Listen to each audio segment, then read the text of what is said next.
سورہ بقرہ آیت نمبر 260 آپ حضرات کے پاس پیج نمبر ہے 5۔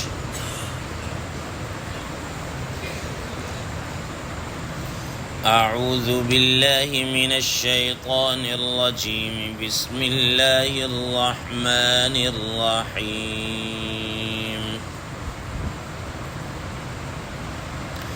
وَإِذْ قَالَ إِبْرَاهِيمُ رَبِّ أَرِنِي كَيْفَ تُحْيِي الْمَوْتَى قَالَ أَوَلَمْ تُؤْمِنْ قال بلى ولكن ليطمئن قلبي قال فخذ أربعة من الطير فصرهن إليك ثم اجعل على كل جبل منهن جزءا ثم ادعهن يأتينك سعيا واعلم أن الله عزيز حكيم۔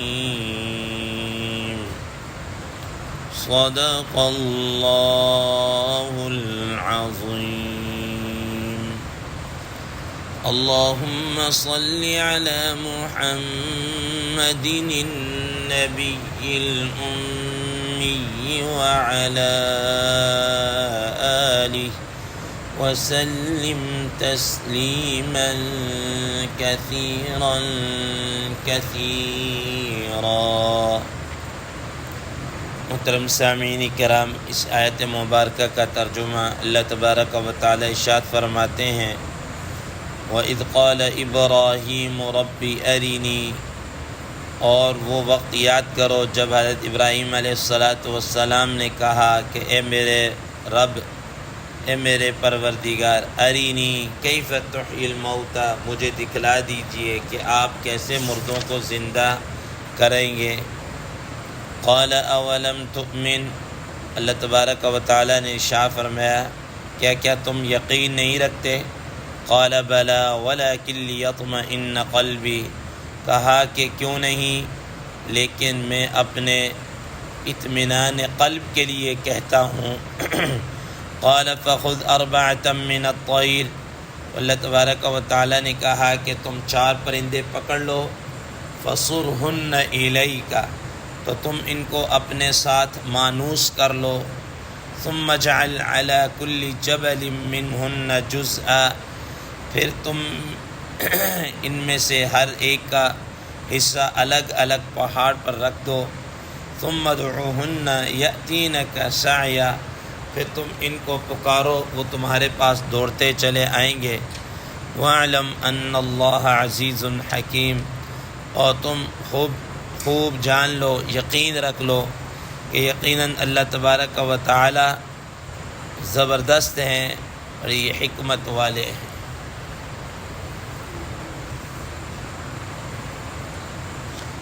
محترم سامعین کرام، اس آیت کے متعلق کل آپ حضرات کے سامنے ابتدائی بات ہو چکی کہ حضرت ابراہیم علیہ السلام نے بھی اللہ تعالیٰ سے مردوں کو زندہ کرنے کی جو کیفیت ہے اس کے متعلق سوال کیا، اور یہ سوال کرنا ان کا کسی شک اور شبہ اور تردد کی وجہ سے نہیں تھا، بلکہ حق الیقین کے لیے کہہ لیجئے اس طرح تھا۔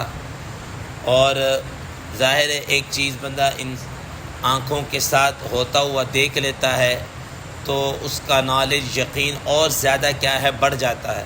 تو حضرت ابراہیم علیہ السلام کا سوال کرنا بھی اسی نوعیت کا تھا۔ محترم سامعین کرام، اب اللہ تبارک و تعالی نے حضرت ابراہیم علیہ السلام سے یہ کہا کہ تم 4 پرندے لے لو، فخذ 4 من الطیر، 4 پرندے۔ اب وہ 4 پرندے کون سے تھے؟ حضرات مفسرین کرام رحمہ اللہ نے تفسیری روایات کے اندر یہ لکھا ہے، ظاہر قرآن مجید نے تو اس کو ڈسکس نہیں کیا کہ وہ 4 پرندے کون سے تھے، کیا تھا، کیونکہ قرآن مجید کا یہ مقصد ہی نہیں ہے۔ جو مقصود ہے، جو مطمع نظر ہے، قرآن مجید نے اس کو کیا کر دیا، مطلب کی بات کو بیان کیا ہے جو ہمارے لیے فائدہ ہے یا اس میں ہمارے لیے کسی قسم کا کوئی میسج پیغام ہے اس کو. باقی یہ ہے کہ وہ پرندوں کا جان لینا، ان کے ناموں کا پتہ چل جانا، یہ ہمارے لیے کوئی ایسا ضروری نہیں بھی کوئی پتہ چلے گا تو کوئی ایسا نہیں ہے کہ ہمارے کیا کہتے ہیں ایمان کے اندر کوئی کمی ہو جائے گی یا کوئی ہمارے لیے کوئی گناہ کی بات ہوگی، ایسا نہیں. بہرحال پھر بھی حضرات مفسرین کرام رحمہ اللہ نے لکھا ہے کہ وہ 4 پرندے، ایک تو ان میں سے مرغ تھا، ایک ان میں سے کبوتر، ایک ان میں سے کوا، ایک ان میں سے مور. یہ 4 پرندے تھے. نمبر 1 مرغ، نمبر 2 کبوتر، نمبر 3 کوا، نمبر 4 مور. یہ 4 پرندے تھے. حضرات مفسرین کرام رحمہ اللہ فرماتے ہیں کہ یہ 4 پرندے اگر غور کیا جائے تو ان کے اندر کچھ خصلتیں ایسی پائی جاتی ہیں کہ جو کہ انسان کے اندر بھی وہی خصلتیں پائی جاتی ہیں. ٹھیک ہے.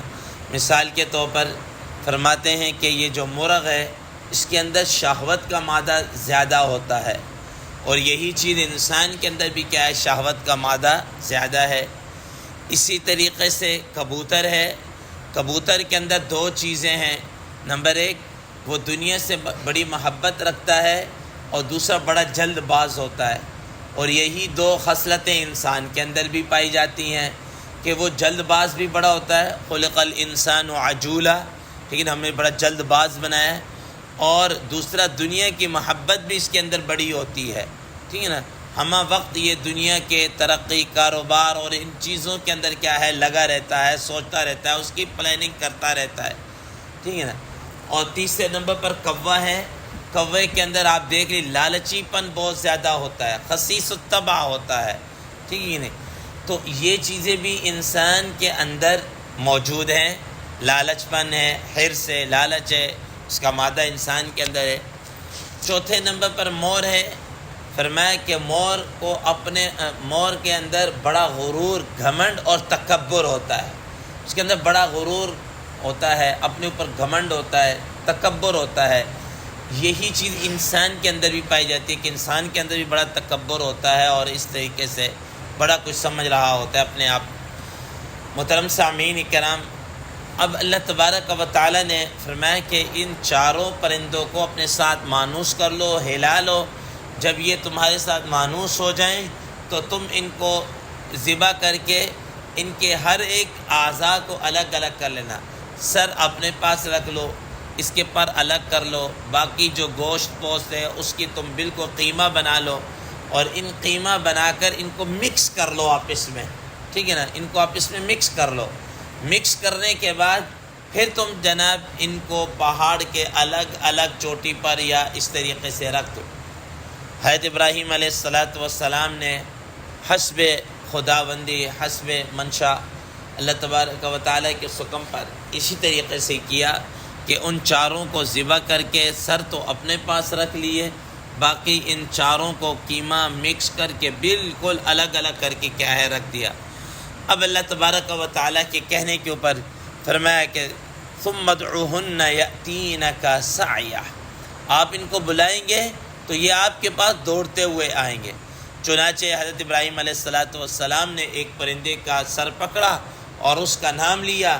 چنانچہ ان کے دیکھا دیکھی وہ جو 4 جگہوں پر اس کا قیمہ یا مختلف جگہوں پر رکھا ہوا تھا، وہ ان میں سے اسی طریقے سے اس کے اعضاء اٹھے، اور اٹھنے کے بعد الگ ہوئے، الگ ہونے کے بعد جڑے. اس کے بال، پر وغیرہ، اس کے پنجے، جو بھی تھا وہ سارا جناب نا، اور وہ آ کر اس کے دھڑ کے اس کے سر کے ساتھ لگ کے وہ بالکل زندہ اور ویسے ہی بولنا شروع ہو گیا جیسا کہ وہ پرندہ اپنی زندگی کے اندر کیا ہے بولتا تھا. کیا کوا، کیا مور، کیا جناب کبوتر اور کیا مرغ، ویسے سارے کے سارے جناب والا وہ کیا ہے اسی طریقے سے ہو. محترم سامعین کرام، حضرات مشائخ، حضرات صوفیاء کرام رحمہ اللہ یہ بات ارشاد فرماتے ہیں کہ یہ دیکھیں ان جانوروں کے اندر یہ 4 خصلتیں ہیں.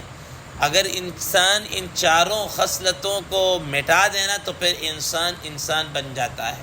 انسان بن جاتا ہے. شہوت کا مادہ، کنٹرول کر لے، حرص کو ختم کر لے، تکبر اور گھمنڈ اور غرور کو ایک طرف کر دے، اور اسی طریقے سے اپنے اندر لالچ وغیرہ اور ان ساری چیزوں کو نکال کر جب ان کو بالکل کر لے گا تو پھر وہ انسان کے اندر انسانیت والی چیزیں کیا ہیں آ جائیں گی۔ چنانچہ حضرت ابراہیم علیہ السلام نے اس کیفیت کو اور اس طریقے سے دیکھا، عین الیقین دیکھا، تو اللہ تبارک و تعالی نے پھر فرمایا وَاعْلَمْ أَنَّ اللَّهَ عَزِيزٌ حَكِيمٌ، تم جان لو اللہ تعالیٰ بڑے زبردست ہیں، حکمت والے ہیں۔ حضرات مفسرین کرام رحمہ اللہ نے فرمایا کہ یہ پرندے فرمایا یأتینک سعیا، آپ کے پاس دوڑتے ہوئے آئیں گے۔ فرمایا کہ دوڑتے ہوئے اس طریقے سے کہ اڑ کر نہیں آئیں گے کہ آسمان کی طرف سے کہیں ایسا اڑ کر آئے، تو انسان کو یہ شبہ ہو سکتا ہے کہ ہو سکتا ہے یہ وہی چیز نہ ہو، چینج ہو کر آ جائے۔ اب مثال کے طور پر اب ایک بندہ اوپر کھڑا ہو، کوئی چیز پھینکے اور وہ کوئی دوسری پھینک دے، تو یہ شائبہ ہو سکتا ہے کہ ممکن ہے کہ اس نے جناب والا وہ چیز اپنے پاس رکھے دوسری پھینک دی ہو اور ہمیں دھوکہ دے رہا ہو۔ لیکن ایک چیز بالکل آنکھوں کے سامنے یوں جائے اور یوں واپس آئے تو اس کے اندر کیا ہے، اس طریقے سے دھوکہ نہیں۔ تو فرمایا کہ یہی چیز سامنے دوڑتے ہوئے تاکہ کسی قسم کا کوئی تردد اور شک و شبہ نہ ہو۔ تو فرمایا وَاعْلَمْ أَنَّ اللَّهَ عَزِيزٌ حَكِيمٌ، جان لو اللہ تعالیٰ بڑے زبردست ہیں، بڑے حکمت والے ہیں۔ محترم سامعین کرام، اللہ تعالیٰ زبردست ہیں کہ ہر کام جو بھی ہو کر سکتے ہیں، حکمت والے ہیں کہ ایسا نہیں ہے کہ ہر آدمی یہ کہے کہ اچھا جی اب میں بھی دیکھوں، مجھے بھی بتایا جائے کہ یہ مردہ کیسے زندہ ہوتا ہے، یہ چیز کیسے ہوگی، اس کے کیسے آزاد آپس میں جڑیں گے۔ کہ اللہ تعالیٰ کی حکمت ہے، کسی کو دکھا دیا، کسی کو نہیں دکھایا، کوئی اس کتاب لا سکے گا، کوئی اس کتاب نہیں لا سکے گا۔ یہ تو اس وجہ سے اللہ تعالیٰ کوئی بھی کام حکمت سے خالی نہیں۔ لیکن کچھ چیزیں ایسی ہیں جس کو میں اور آپ روزمرہ مشاہدہ کرتے ہیں، اکثر ہم مشاہدہ کرتے رہتے ہیں کہ دیکھیں ایک زمین ہے، مثال کے طور پر بنجر زمین ہوتی ہے، اب وہاں پر کیا ہوتا ہے، اللہ تبارک و تعالیٰ کے حکم سے بارش برستی ہے، یا انسان خود وہاں پر کیا لگاتا ہے اپنے کھیتوں کے اندر، یا اس طرح پانی وغیرہ لگاتا ہے۔ اب بارش برسنے کے بعد یا پانی لگنے کے بعد اب ہم دیکھتے ہیں کہ وہاں پر کیا ہے، کھیتی اگتی ہے، کوئی سبزیاں، کوئی چیز اگنا شروع ہو جاتی ہیں۔ اب ایک وقت تھا اس زمین کے اندر کچھ نہیں ہے، اب مثال کے طور پر کسان ہے، اس نے اس کے اندر ہل چل چلو کہ کوئی بیج ڈالا، اب وہ کیا ہو گئے، گندم کی فصل لگنا تیار ہو گئی، اب فصل نکل رہی ہے، بڑی ہو رہی ہے، سبز ہو رہی ہے، سٹا لگ رہا ہے، اب وہ بل کو جناب کٹنے کے ٹائم پر آ رہی ہے، بل کو کاٹ کوٹ کے اب ختم کر دیتے ہیں، اب اس کا وجود کیا ہے، ختم۔ اب یہ چیز کیا ہے، پہلی چیز نہیں تھی، ہماری آنکھوں کے سامنے دیکھتے دیکھتے بڑی ہوئی، پھر ہمارے آنکھوں کے سامنے ہم نے اس کو خود ہی اپنے ہاتھوں سے ختم کرا کے ختم۔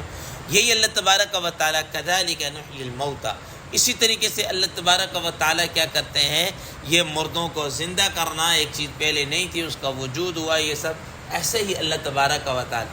تو یہ فرمایا اللہ تعالیٰ کے لیے یہ چیز کیا ہے، مشکل نہیں ہے، ہمیں بس صرف ان چیزوں پر کیا ایمان اور یقین رکھنا ہے۔